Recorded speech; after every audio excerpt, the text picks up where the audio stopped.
It's messy in the background, so I'm not going to worry about that. But there's a question you need to ask. I don't know how my hair looks. That doesn't matter. Your hair looks terrific, Philip.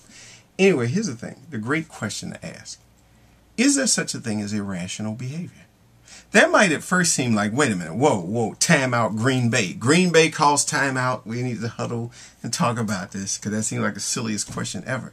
You know, I was just thinking on my video called David Hume Question in Philosophy. There's some people having this big dialogue going on, and I don't even jump in there, you know. But I'm thinking about something. Because one person asked the other, you know, or said something that I've heard this so many times. That's a stupid question, or that's not a reasonable question, or the fact that you can ask that question doesn't mean it deserves an answer. Well, you know what? I kind of think about this.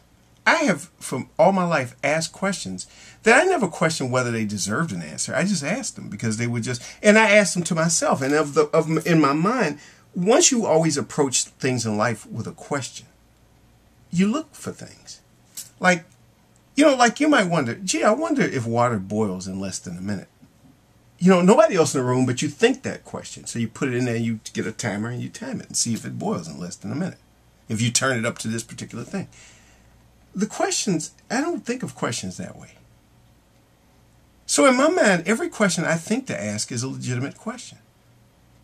But see, when you get into this thing, it's about somebody else's judgment of whether or not. And that's not what I'm interested in. What I'm interested in is to look at things the way David Hume looked at it. To question things. In one's own mind, to question.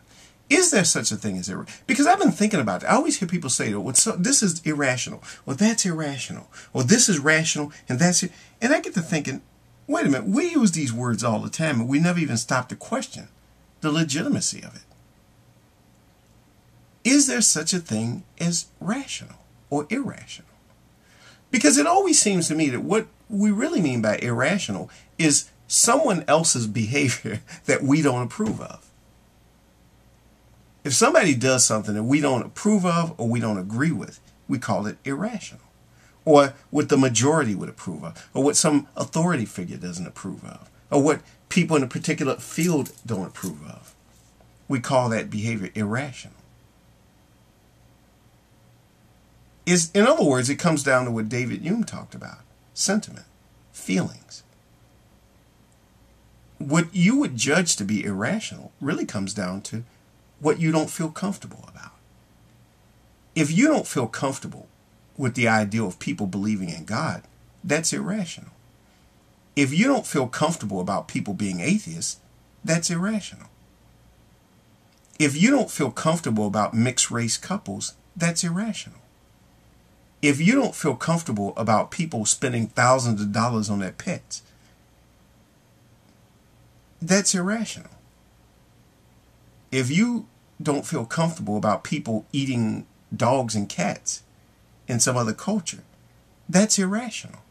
So irrational isn't so much logical, but based on sentiment.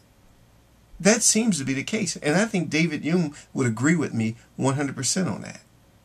We say irrational or ridiculous or crazy. We use these words as if somehow they were based in logic, which they aren't. They were based in reason, which they aren't. They're really based on feelings. What is irrational and what's rational comes down to feelings. Think about it. Think of every type of behavior or action or thought that anybody could express that you would call irrational. It's all based on feelings. It really is. It's based on what you feel, not on rational or irrational. And so I ask this question again. Is there such a thing as irrational behavior? Or is it just an expression of a sentiment that we have about things?